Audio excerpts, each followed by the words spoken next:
একটা quick reminder, তুমি আর তোমার কলিগ রাসেল মিটিং অ্যাটেন্ড করছো। এটা ডেইলি মিটিং হতে পারে, উইকলি মিটিং হতে পারে, মান্থলি মিটিং হতে পারে, হোয়াটএভার। মিটিংয়ে বস তোমাকে পুরা টিমরে ইচ্ছা মতো ঝাড়ছে। কী কারণে? বিভিন্ন কারণ থাকতে পারে। টার্গেট মিট হয় নাই, the boss does not like the way the team is handling stuff, the boss doesn't like the direction of the team। আবার অনেক সময় মর্জি হইতে পারে, মন চাইলো আজকে একটু বসগিরি ফলাইলাম, আজকে দিলাম সবটিরে জারি, দেখাইলাম হুজ দ্য বস, ইচ্ছা মতো জানলাম সবাইরে। তো গেল জারি জুরি খায় তোমরা বাইরেছো।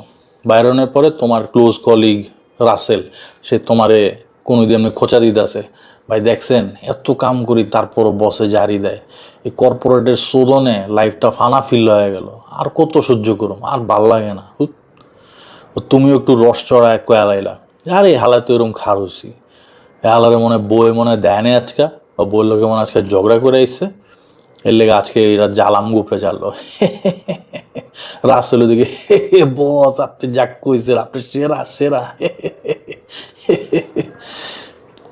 এখন ওই দিনের কাহিনী শেষ।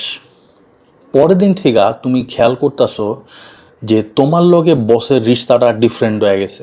তোমার লগে বসের, তোমার প্রতি বসের অ্যাটিটিউড ডিফারেন্ট। এটার অনেকগুলো সাইনস আছে। কি কি সাইন হতে পারে? 1 নাম্বার, তোমার লগে কথা কম কইতেছে। 2 নাম্বার, তোমার অ্যাক্সেস কম দিতেছে। 3 নাম্বার, তোমার টাস্ক অ্যাসাইন করতেছে না। এটা this is a very dangerous position to be in, and you don't want to be in that position. কী লেগা? কারণ হচ্ছে যে টিমে যার কোনো টাস্ক নাই, টিমে যার কাছে কোনো অ্যাসাইনমেন্ট নাই, they are irrelevant, they are unnecessary, and you definitely don't want be in that position.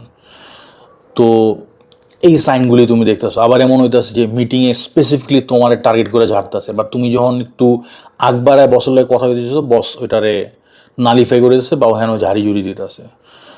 তো কিছু একটা তো হয়েছে, হোয়াটস রং?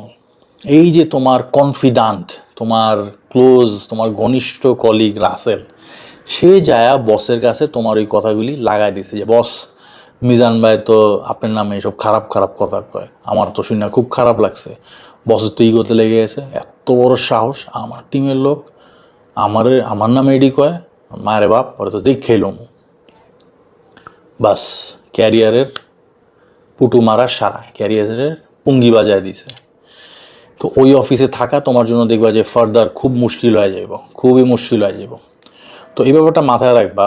এটা হচ্ছে বসের ব্যাপারে নেগেটিভ বা টপ ম্যানেজমেন্টের ব্যাপারে নেগেটিভ কোনো কিছুর ব্যাপারে, কোনো কিছু কর ব্যাপারে কোনো কলিগরে ট্রাস্ট করবা না, কোনো কলিগরে বা অফিসার অন্য কাউরেই ট্রাস্ট করবা না।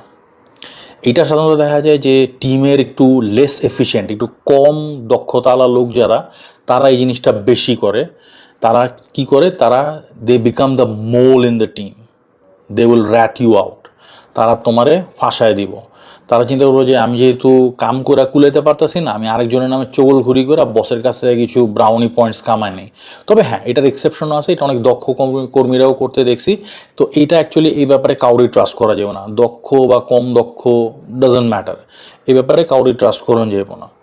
কারণ তারা তোমারে খরচ করে, তোমার এক্সপেন্সে তারা এক ধাপ উপরে আগায় যাব, বসের কাছাকাছি পৌঁছায় যাব। তো তুমি এই বেনিফিটটা কেন আরেকজনের হাতে তুলে দিবা? তো অফিসে দেয়ার আর নো কনফিডেন্স, এই জিনিসটা মাথা একদম গেড়ে লেবা। এই এই জিনিস আমি নিজেও সাফার করছি, আমার পরিচিত আরও অনেক জঘন্যভাবে সাফার করতে দেখছি। তো ভাবলাম যে তোমাকে ওই জিনিসটা একটু রিমাইন্ডার দিয়ে দেওয়া ভালো। মনে রেখো, রাসেল নামে কাউরে ট্রাস্ট করা যেও না।